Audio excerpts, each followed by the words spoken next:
Aceh menjadi salah satu daerah yang memiliki kualitas ikan tuna terbaik di tanah air. Ikan tuna hasil tangkapan nelayan di Aceh ini menjadi komoditas ekspor. Dalam sebulan, 30 hingga 50 ton tuna dari Aceh dikirim ke luar negeri.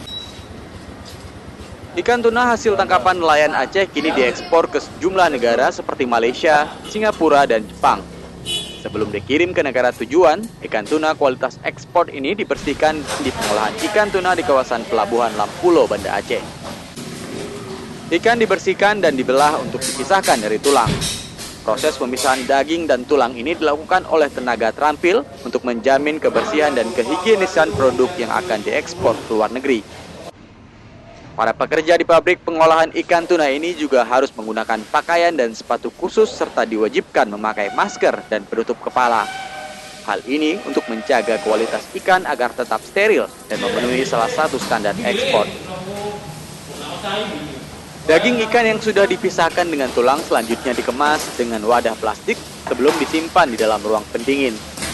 Selanjutnya, ikan ini dimasukkan ke dalam wadah khusus dan siap untuk diekspor melalui Medan, Sumatera Utara. Setiap hari, pabrik pengolahan ikan tuna di Lampulo, Banda Aceh ini menerima 1-2 ton lebih ikan tuna dari nelayan lokal. Mereka hanya menerima pasokan ikan tuna yang berkualitas ekspor.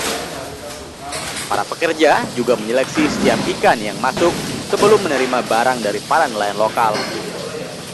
Ikan tuna yang dibeli dari nelayan berkisar 25.000 hingga 38.000 per kilogram, tergantung kualitas ikan.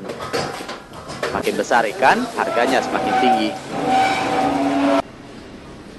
Tergantung, kalau kayak bulan-bulan kayak gini udah musim ada ikan, bahan bakunya satu hari bisa sampai 2-3 ton.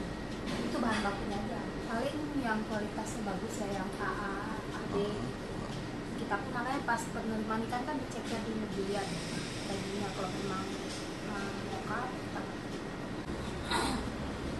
Setiap bulan, ikan tuna dari Aceh diekspor 3-4 kali dalam sepekan dengan jumlah 15-30 ton setiap kali pengiriman. Meski memiliki hasil ikan yang melimpah, namun ekspor ikan dari Aceh masih terkendala transportasi. Ikan dari Aceh harus terlebih dahulu dibawa ke Medan, Sumatera Utara dengan biaya transportasi yang lebih mahal. Pengusaha ikan tuna asal Aceh berharap pemerintah Aceh dapat membuka jalur ekspor tuna langsung dari Aceh ke sejumlah negara tujuan tanpa harus bergantung lagi pada pengusaha Medan, Sumatera Utara. Dari Banda Aceh, Hendra Saputra melaporkan untuk Aceh Video.